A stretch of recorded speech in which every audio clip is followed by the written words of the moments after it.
यार ये वही पवन सिंह है, मतिया मरा गई है इनकी। और सही बात है, उनकी मति किसी ने मार दी है बढ़िया। अब उनको पूजा पाठ करवाना पड़ेगा। झाड़ फूक करवाया जाए क्या? करवा दिया जाए सर, मैं तो चाह रही।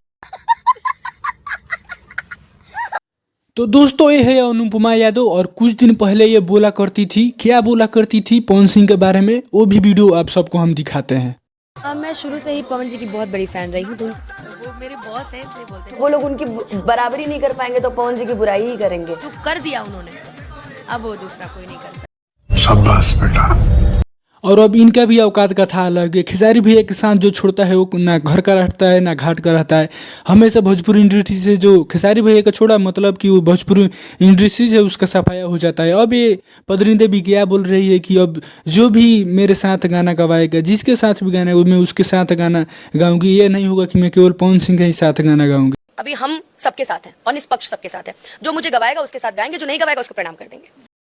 अभी इन मोहतरमा का लग रहा था कि पवन सिंह हमारे लिए एकदम मतलब शादी करेंगे, पवन के साथ पूरा मिलजुल कर रहती थी।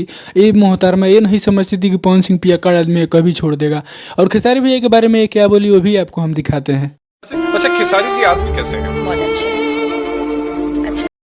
तो विनोद रे देख लो, अब ये सोच रही है कि खेसारी भैया के साथ आकर खेसारी भैया के गाना गाएंगी, तो नहीं होने देंगे, हम सब को भी नहीं होने देंगे। वैसे तुम सब का क्या राय है कमेंट में ज़रूर बताओगे आप सभी। और ये भी ज़रूर होना चाहिए कि खेसारी भैया इसको कभी भी गाने में नहीं लेंगे। वैसे तो खेसारी भैया दिल के बहुत अच्छे हैं, कहीं आकर रोए गाने लगेगी तो एक दो गाना गवा देंगे, लेकिन तुम सब कभी मत बोलना कि खेसारी भैया गाना गाएंगे, और एकदम सपोर्ट नहीं करना। और कमेंट में ज़रूर बताएं, और वीडियो अच्छा लगा तो हमारे तो लाइक करो, चैनल पर नहीं तो सब्सक्राइब जरूर करो।